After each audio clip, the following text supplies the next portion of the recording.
Hello, everybody, and welcome to another edition of the Dynasty Double Take. Start over. Hello, everybody, and welcome to another edition of the Dynasty Double Take presented by DynastyLeagueFootball.com. We didn't say that last episode, so they're probably going to whack us with a piece of paper, Dan. I absolutely said it. I recall saying it. I didn't say DynastyLeagueFootball.com. I said Dynasty League Football. Hopefully Okay. They don't mind about the .com. There we go. Okay, well then, if so, I'm going to delete that part of the show. All right. So today we are going to be talking a little bit about fantasy playoffs. This is a topic that pretty much this is one of those things that you can only really change it in the off season, but people start complaining about it during the playoffs, and it's like, well, the bylaws are already set. The playoffs have already started. Now it's time to complain about it. So I think that right now, even preferably like earlier in the offseason, is the time to discuss the validity of your playoff system. Yeah, it's better to kind of get the ball rolling. It's better to get the ball rolling early, and even if it's not a change until until the following season, at least you can have that conversation. But what we're talking about here today is whether you go head-to-head matchups or you kind of do the free-for-all, the kind of just points matter. And both sides have their arguments. For me, I'm a head-to-head kind of guy. And listen, we've all tilted over head-to-head matchups. You kind of get screwed on the draw maybe, and the seedings kind of work against you or whatever it happens to be. I've been a 1 seed and tilted over getting just smoked by a 6 seed, and it happens. It's going to happen in any one of those formats. Now, if you were to do the over a certain period of time and just all 6 teams make it to the playoffs and whoever scores the most points for the last 3 weeks wins, that's boring. That eliminates the luck. That eliminates the chance that me as a 4 seed could ever beat. Well, I wouldn't say you as a 1 seed, because have you ever actually been a 1 seed, Nathan? It eliminates that opportunity for me as a lower seed to even have a chance, because the Lightning can strike once, but it's not going to strike 3 times in a row. So if I can get at least that 1 victory and get myself in the money, and those teams that are first, second, and those top 4 teams are going to continue to be there unless they blow up their whole roster. So the 5 and the 6, maybe they had some bad luck, or maybe their team just snuck in. It's more fun with the element of luck, with that fighter's chance. Any punch can land and you could go down. I think that adds so much more fun to the game, while the other side's probably more fair. Yeah, while it may be exciting to have, a race between the 5 to 8 seeds and thinking, oh, this guy has a shot at a legitimate title entering the playoffs because there is so much luck involved in the playoffs, I'd rather just not deal with that luck, because you invest so much time and so many assets to try and compete. And if let's say you become a 1 or 2 seed, there should be advantages to that. Obviously, there's the advantage of the bye, but also there should just be you're trying to decrease luck as much as possible. So you don't want to be the team that runs into the team that has the huge 40-point Jamal Charles game or the 50-point Todd Gurley game. And certainly that's something that can happen during the season where, especially when it's no head-to-head, no victory points. I mean, when it's only head-to-head and no victory points. But for me, when we get down to crunch time, we get down to, okay, who's going to be decided as the champion? Who's going to be decided as the person who gets the money? I want to decrease luck as much as possible and reward the best team that is playing in the playoffs. But the thing is the best team more often than not is still going to win out. Obviously Lightning strikes, and that's what I love about it, because occasionally that does happen. But more often than not, running the numbers, those top 4 teams, one of those teams is almost guaranteed to win. You can go to the casino and bet the farm on one of the top 4 teams to win, unless your league has some crazy scoring formatting or whatever it happens to be, or one team, maybe the 5 and 6 seed, get in based on their points because they had really bad in-season luck.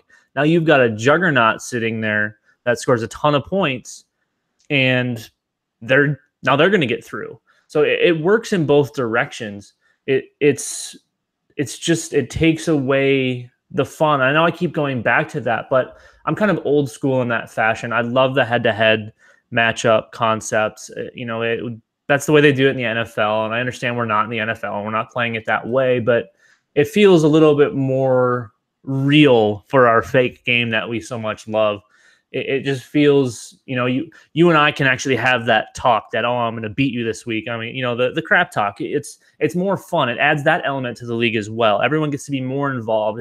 If there's 6 of us, it's like, all right, well, good luck, I guess. See you in 3 weeks.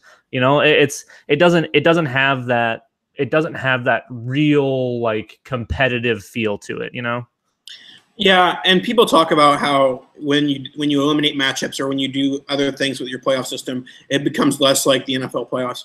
But the difference is in the NFL playoffs, a defense can stop Tom Brady from throwing 5 touchdowns. There's nothing I can do as a fantasy manager from stopping my head-to-head opponent from getting a 40-point performance from a running back or a 50-point performance from a wide receiver. So I think that, it's one of those things that if there was a way for us to control defense, maybe that would make sense. But I think that with the fact that there's no way to play defense, that you shouldn't punish owners for, kind of running into a buzzsaw. But I do like, the ideas of alternative playoff formats. And one of them in the kitchen sink leagues is that the teams that have buys in their first week of the playoffs can use their score from week 13, which is the first week they play, or their bye week score. What are your thoughts on that, where you kind of get an extra week of, okay, I can either get this score or this score, and that gives those top teams an advantage? Yeah, some of the alternative stuff that we're seeing more and more of, like Ryan's kitchen sink leagues, I really think that's a great idea. It offers an advantage to a team that really should have an advantage besides the bye week. You even see things, like you take your season average and you add that to your playoff score, stuff like that. I think that's really, really smart. And if you want to take some of the variance out and some of the luck out, I think that is a better way to do it than just throwing all the names in a hat and seeing what comes out at the end. So the being able to use a previous score, whatever's better, being able to drop, one of your 3. I think that adds a little bit of a layer to it. It gives an advantage to teams that, like I said, that should have advantages. So I'm okay with the alternative types that still offer a head-to-head. But even if it were to morph that into the free-for-all, it gives it a little bit more of a feel, just to kind of ensure that the good teams can maintain an advantage of something, right? And that's because you otherwise there's no point to play the whole season. You should just go 16 weeks. Whoever has the most points should win, like a best ball league would be run, if you want to do it the other way. Yeah, and one of the more common varieties of playoff formats that are a little bit different are the 2-week championship format. And while like I said, I'm trying to do everything to decrease luck, and maybe adding that second week, as long as it's not week 17, as long as it's a week 15, week 16 championship, would decrease luck a little bit. It's one of those things that I'm just not a fan of, because it's one of those things that it's a weekly game. It's been a weekly game the entire season, and now we're going to turn it into okay, this is over 2 weeks. What are your thoughts on the 2-week championship, or even just 2-week playoff games? Yeah, I like the 2-week. Again, that removes a little bit of the luck, because the better teams are going to continue to score those points. But like you said, and that's, honestly, if anyone remembers anything from this episode, remember to never ever have your championship week fall on week 17. Worst thing ever.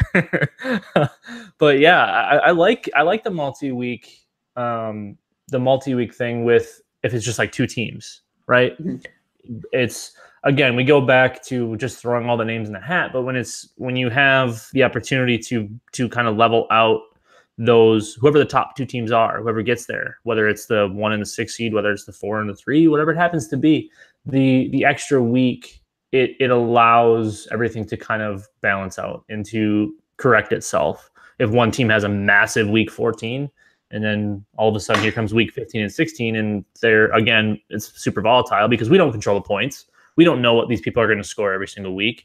It's all variance. So it's it's nice to have that balance, but I always am going to want that little smidgen of luck in there. But I do believe that the better teams should carry an advantage of some sort.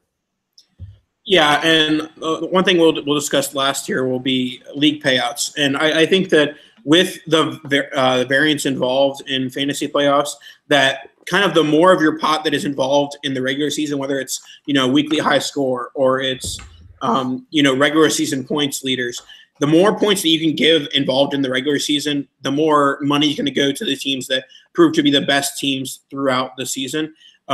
Do you have a preference as far as how your payouts are distributed? Do you like, okay, the top 2 teams in the championship get paid, top 3 teams? What are your payout preferences with playoffs, and compare that to regular season as well? It varies. I'm kind of open to most things. If I was just to go set something up, I'm always paying first, second, third. Occasionally we'll do a toilet bowl or something like that, but they're usually rewarded with a better rookie pick rather than cash. One of my favorite things that I've been fortunate to play in some leagues with is high point total every single week gets a small portion of the payout. So if you have a really good team that just kind of fizzles out at the end, you at least have that to fall back on. So you have a really good team, you're getting rewarded for it. The playoffs, again, with the luck all involved there, you're not at a complete loss. So I really like giving payouts for high point totals and even random things like we do in our other podcast, Listener League, the MVP or the Rookie of the Year, just random things to just kind of make it more fun and keep people interested and give them a reason to stick around. Because a lot of times when people get eliminated from things, they kind of back out and they get disengaged from their leagues. And that's the last thing we want. We want owners to be active. We want everyone to kind of stick around. So if that means throwing an extra few bucks at somebody just for having a random player on their team, I think it's fun because it just adds one more layer.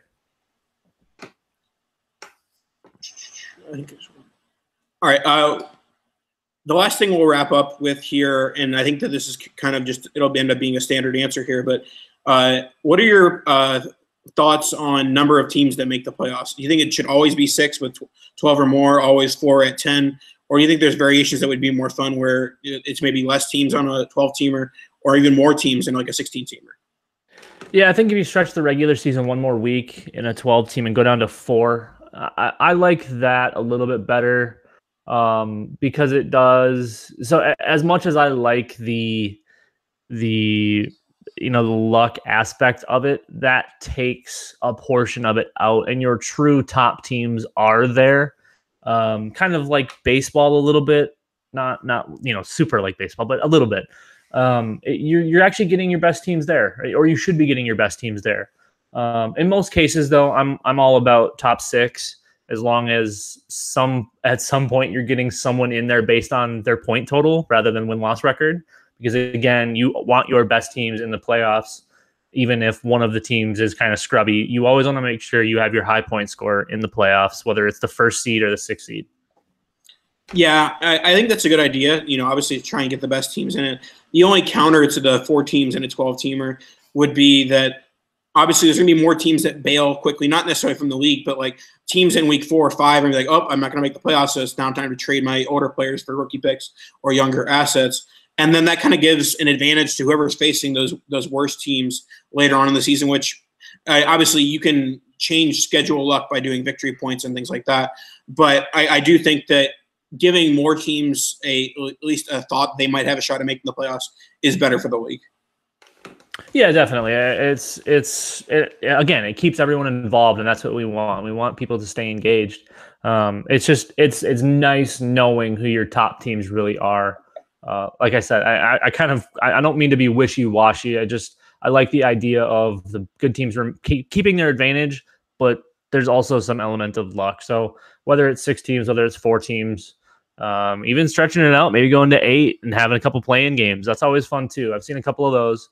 It's again, we're adding wrinkles. There's so many different ways that leagues are being pieced together in so many different formats and so many different scoring. It's just have fun with it and just try to get your group of owners in kind of the same circle, whether they want the variance, whether they want it to be kind of without luck involved.